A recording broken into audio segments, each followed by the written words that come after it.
Again, an older movie, but I don't care. I go through the streaming services and stuff like that. I scroll on Netflix, Hulu, HBO, whatever. I see something that looks good, I watch it. So with that being said, so this movie starred Renee Zellweger, Bradley Cooper, Jodelle Ferland, and Ian McShane. So let's start with the reviews. Internet Movie Database 62, Rotten Tomatoes 21, Vudu 78, Google users an average of 72 to 82. Now, I'm going to give some spoilers here. Just a warning. Just spoilers. If you don't want to hear any of it, you probably should stop watching this video. Or if you don't care, you can keep watching it. And by the way, like I said, to all my fellow horror fans, thank you for liking and subscribing. If you haven't already, please do so. So, one person says, like this more than I expected to. Seriously, Renee Zellweger aced it, going from syrupy, sweet, and gullible to aware, fearless, and pretty badass. I've been watching a lot of horror thriller films lately and was surprised by this suggestion, as I'm more used to seeing her star in rom-coms, romantic comedies. The story might feel like one you've seen before through the first parts, but it takes some twists and turns that made it a very worthwhile rental. Would totally recommend it. I love movies that don't just rely on jump scares and gore for the sake of jump scares and gore. Nice work. In the first few scenes, some might get the impression that the film's just like your typical social worker rescues abused child from evil parents drama. But as the script unfolds, wham! A scorching mind manipulative marvel. Get ready to be stung with thrills. The Demon Kid subgenre, though old, can offer fresh chills and an edge-of-the-seat excitement if offered in the correct platter. I think Case 39 did the same, and it was indeed an engulfed experience watching this despite the earlier negative reviews. Someone said about Orphan, starring Vera Farmiga, falling into the same subgenre, but it's not. There, the disturbed child is actually suffering from an acute physical state that stops her from growing and which adds to her mental health owing to some disturbed past. This movie, on the other hand, portrays Lilith having been born with a demon soul that drives her into sinister deeds, and that negative energy feeds on other people through the little girl herself. It's worth a watch, and some creepy sequences are sure to leave that horror thriller mark in the correct justification. Now, the synopsis is this. Now, the movie came out in 2009. It says, in her many years as a social worker, Emily Jenkins, Renee Zellweger, thinks that she has seen it all until she meets a 10-year-old girl named Lilith, played by Jodelle Ferland, and the girl's cruel parents. When the parents try to harm the child, Emily assumes custody of Lilith while looking for a foster family. However, she soon finds that dark forces surround the seemingly innocent child, and the more she tries to protect Lilith, the more horrors she encounters. All right, so I'm going to dive into this a little bit here. So there are suspicions that, again, it started off as suspicions because nothing was proven yet, that the girl had been abused mentally, physically, emotionally by her parents. They go to question the parents, and of course, nobody wants to provide any answers. The girl is just sitting there just looking scared. Fast forward, they get to a scene where the parents are attempting to kill the girl by putting her in the oven. Needless to say, that was horrifying, and it had the heart beating, and my heart was beating at that, and it was it was disturbing and cruel to say the least. At that moment, I was hoping that once Emily and the police got there, that I was hoping they would just shoot both the parents dead. And it's okay for me to say that. It's just a movie. This isn't real. But then once the story unfolds and once they find that the girl has been pretty much a demon, then now Emily has to find a way to get rid of her. And the funny part about it is, and this is why I like horror films, and this is why I like this type of genre, for as disturbing as a lot of it can be, there's a part of me that actually thought, like, you know what? The girl turned out to be a demon. The parents tried to kill her earlier. Did the parents know that the girl was a demon? In that case, this this is going to sound wrong, but in that particular case, then they were right for trying to kill her. If that's so, again, it's a movie. I can say that. There's no reason for me to take flack over that. But I mean, you can still have your own opinion and debate about, what's your perception of that whole thing, or what do you think should have been done. So that was some of the positive reviews I've seen on it. Some of the negative reviews, some of the 1 stars were saying, from 2010, we have the also revered and equally hated creepy kid, Reverend creepy kid from hell, flick this time masquerading as a starring vehicle for Renee Zellweger. Memory serves, this film sat on the shelf for a bit before being released, and it shows. The entire production has such a whiff of tiredness about it. I'm surprised it didn't have an IV drip full of adrenaline. Zellweger plays a social worker who was up to her ears in cases.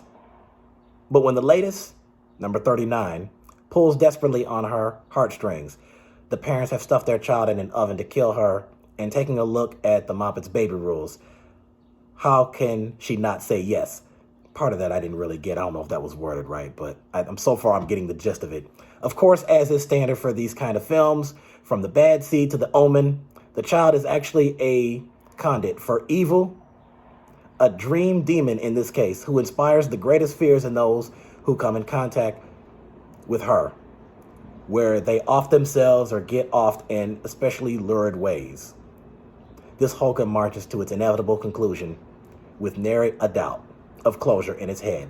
Co-starring in this silliness as Bradley Cooper, Ian McShane, Adrienne Lester, Callum Keith Rennie, and Jodelle Ferland as Satan's spawn of the week.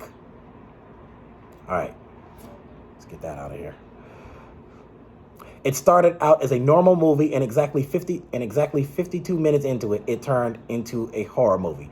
I hate the genre, and if you tell me from the get-go that's what it is, I won't watch it. I hate to be led into it. Not nice. If you don't like horror films, do not watch this. The ending sucked big time. Watch something else, folks. Great actors. And okay, hold on a second. Hold on. I just want to start by saying this here. Now, again, this is not to judge those who don't like horror films, because I understand horror is a thing that's kind of cringy for a lot of people. I get it. You don't want to see scenes of ghosts, monsters, demons, people getting killed, slashed, beheaded. It's okay. I understand that. But here's what they do with most movies and most shows and most games or anything that's like in that entertainment. Before something gets released, they let you know what genre it is, and they give you a rating on the genre. That's why with a lot of TV shows, you notice that when a TV show starts, at the beginning, it always says at the top corner, it's usually at the top right-hand corner, I believe, or top left-hand corner, where it says TV PG or TV 14 or TV MA, or just, whatever, because they're letting you know, hey, if this is TV 14 or TV MA, it's not for kids, okay? TV PG, this is usually kid-friendly. Usually people of all ages could watch it, usually from, like, kid and up. When it comes to movies, each genre, it lets you know. Hey, for example, I always talk about Scream in this show. Scream, one of my favorite movie series of all time. Slasher film. It lets you know. Slasher, horror, mystery, suspense. Warning, there's a lot of violence. There's a lot of crude language. There's a lot of, and another movie that might be, there's a lot of sex content here. They usually let you know that beforehand. But, I mean, hey, I can understand you having that strong opinion in that review if you just went into watching the movie without, I don't know if that what happened there, because if you went into watching the movie blindly and didn't watch the trailer or didn't read about it or anything. So, but hey, that's not to judge that person. I'm just saying that it's suggested that you check out trailers of movies before you catch the movie.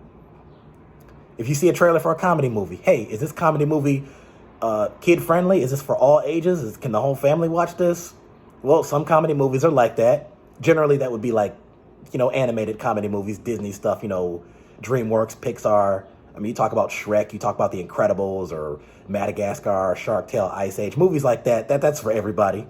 But if you're talking about something like I don't know, We're the Millers, or This Is the End, or like most Kevin Hart movies, or movies with, stuff like that, then it tells you, hey, this is rated R for a reason.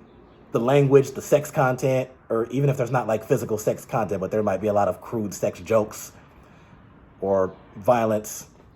That's why you have different ratings on the movies too. It's rated G, rated, for general audiences, PG, parental guidance. So, PG, you have PG-13, you have R, you have NC-17, and then you have unrated, which goes even worse. The remake Halloween films, great example of that. The Halloween remake from 2007, the Halloween remake 2009, NC-17. So, again, I don't know if I would count that as a misleading, because before I watch a movie, I know kind of what to expect out of it. The Scream movies, obvious example. Those are all slasher movies, horror movies. I know what to get out of them. I already know what to expect out of Scream 7 whenever that comes out. So, but that's okay. You didn't like the movie. You're scared of, people might be scared of horror. That's fine. But at least they're telling you beforehand. Great actors wasted in trite, poorly scripted and directed film. Looks and feels like a midday movie. Moves at a soporific pace. Okay, soporific. Okay. Must have been a contract filler for Renee Zellweger. She has no reason to act in it. This one person says, don't like this movie at all. Just saw the trailer and it is too scary. Parents who have kids or teenagers, don't watch this movie when they are around, or they will have nightmares for a while. Poor movie. Story was somewhat good in the beginning, but towards the end, everything became predictable and boring. It has a few good scenes, but isn't worth watching at all. So, just based on these things right here. But let me give you the genre right here. Case 39, this movie is suspense, a little bit of thriller. It's horror. Some of it is emotional. So I'm just giving you that right now. If you can't handle that, I would not suggest watching the movie. I'm just here to give my review of it. I think the movie was pretty all right. I would say on a scale of 1 to 10, I probably would give it about a 6 or a 7. So not exactly the best, but far from the worst. I've seen plenty that were worse, and for sure, major waste of time. I'll get into that in another video. But so that's kind of that. The movie is available to watch on Paramount Plus. For those of you who might decide to watch it, other places include, or if you want to rent it on YouTube or rent it on Amazon Prime, Apple TV, Philo, Vudu, Redbox, Google Play Movies, Roku channel, any of that. So check the movie out for yourself. I'll put the trailer in the comment section below. That's Case 39.